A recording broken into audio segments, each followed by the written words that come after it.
Sot, më 17 nëntor, në Bruksel u mbajt konferenca e 7 ndërqeveritare mes Shqipërisë dhe Bashkimit Evropian, një moment që shënon çeljen e grup kapitullit të fundit të negociatave të antarësimit. Me këtë hapje, Shqipëria arrin një rekord të ri politik dhe teknik. Brenda vetëm 12 muajve janë hapur të gjithë kapitujt dhe klasteret e negociatave, një ritëm pothuajse i paprecedent në rajon. Ky progres i shpejt pasqyron punën e bërë nga administrata dhe presionin e vazhdueshëm të institucioneve europiane për të mbajtur Ballkanin Perëndimor të ankoruar në projektin evropian.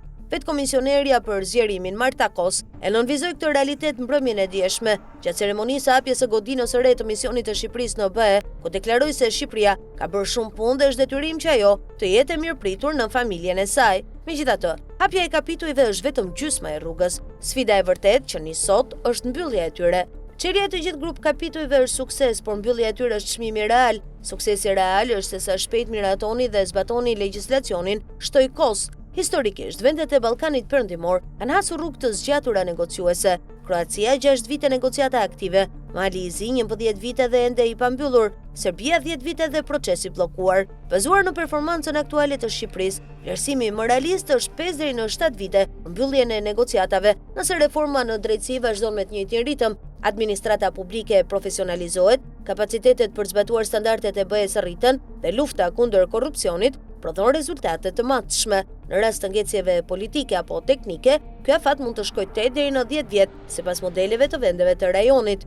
Standardi i BE-s për mbyllje të kapitullit është shumë më i lartë se ai për hapje. Për hapje mjafton plani dhe nisja e reformave, ndërsa për mbylljen e kapitujve kërkohet zbatimi i plot, rezultate konkrete, raporte të matshme dhe vlerësim pozitiv unanim i 27 vendeve anëtare. Shqipëria ka bërë përparim të dukshëm në rrugën drejt Bashkimit Evropian, por disa kapituj mbeten të hapur për shkak të sfidave të vazhdueshme strukturore dhe mungesës së rezultateve të prekshme. Sipas analizave të Komisionit Evropian dhe eksperiencës së vendeve të tjera kandidate, mbyllja e kapitujve kërkon më shumë se ligje në letër. Ajo kërkon rezultate konkrete që reflektojnë kapacitetin e institucionit për të funksionuar në nivel evropian. Cilët janë kapitujt më të vështirë për Shqipërinë? Kapitulli 23, gjykata dhe të drejtat themelore. Kapitulli 24, drejtësia, liria dhe siguria. Kapitulli 5, prokurimi publik. Kapitulli 11, bujqësia. Kapitulli 27, mjedisi dhe ndryshimet klimatike. Për të mbyllur kapitujt e mbetur, BE-ja prit nga Shqipëria forcim të administratës publike, rezultate të prekshme në luftën kundër korrupsionit,